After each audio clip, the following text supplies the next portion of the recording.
அனைவருக்கும் வணக்கம். நம்ம இந்த கோயில் கலை சம்மந்தமாக சில கொஸ்டின்ஸை 2 வீடியோஸில் பார்த்துருந்தோம்.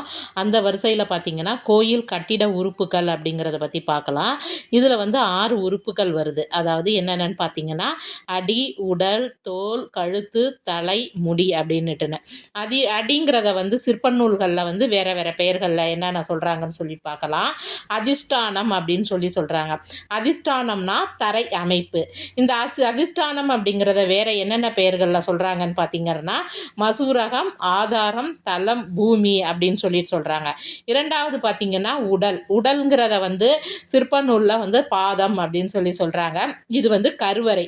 இந்த கருவறைக்கு திருவுண்ணா நாழிகை அப்படிங்கிறது பழைய பெயராக இருக்குது. இதற்கு சிற்ப நூல்களில் வேற என்ன பெயர் சொல்கிறாங்கன்னு பார்த்தீங்கன்னா, கால், பாதம், ஸ்தம்பம், கம்பம் அப்படின்னு சொல்லிட்டு சிற்ப நூலில் பெயர் சொல்கிறாங்க. அடுத்து தோலுங்கிறது பார்த்திங்கன்னா, சிற்ப நூல்களில் மஞ்சம் அப்படின்னு சொல்கிறாங்க.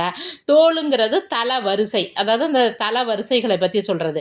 இதற்கு வேறு பிற என்ன பெயர்கள் இருக்குதுன்னு பார்த்தீங்கன்னா, பிரிஸ்திரம், மஞ்சம், கபோதம் அப்படின்னு சொல்லிட்டு இருக்குது. நான்காவது பார்த்திங்கன்னா கழுத்துக்கு இதில் என்னன்னு சொல்கிறாங்கன்னா, கண்டம் அப்படின்னு சொல்கிறாங்க.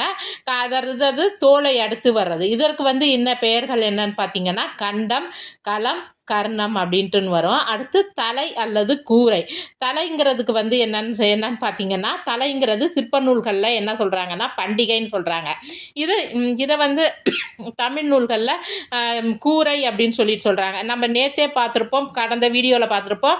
கூரை அமைப்பு அடிப்படையில் தான் பெரும்பாலான கோயில்கள், நம்மளுடைய தென்னாட்டு கோயில்களை பொறுத்த வரைக்கும், திருஞான சம்பந்தர் தேவாரத்தில் பாடினதாக இருக்கட்டும், திருமங்கை ஆழ்வார் பாடல்கள் ஆகட்டும், எல்லாத்துலேயுமே பார்த்திங்கன்னா கூரை அமைப்பு அடிப்படையில் தான் கோயிலை வகைப்படுத்தி இருப்பாங்க. அப்போ இந்த கூரைக்கு வேறு பெயர்கள் என்னென்னு பார்த்தீங்கன்னா, பண்டிகை, சிகரம், மஸ்தகம், சிரம் அப்படின்னு சொல்லிட்டு. ஆறாவது பார்த்தீங்கன்னா முடி அல்லது கலசம். முடி, இதற்கு பேர் ஸ்தூபி அப்படின்னு சொல்கிறாங்க. இதனுடைய வேறு பெயர்கள் என்னென்ன பெயர்கள்னு பார்த்தீங்கன்னா, ஸ்தூபி, சிகை, குசூலம் அப்படிங்கிறதெல்லாம் இதனுடைய பெயர்களாக அமைந்து இருக்குது. நன்றி, வணக்கம்.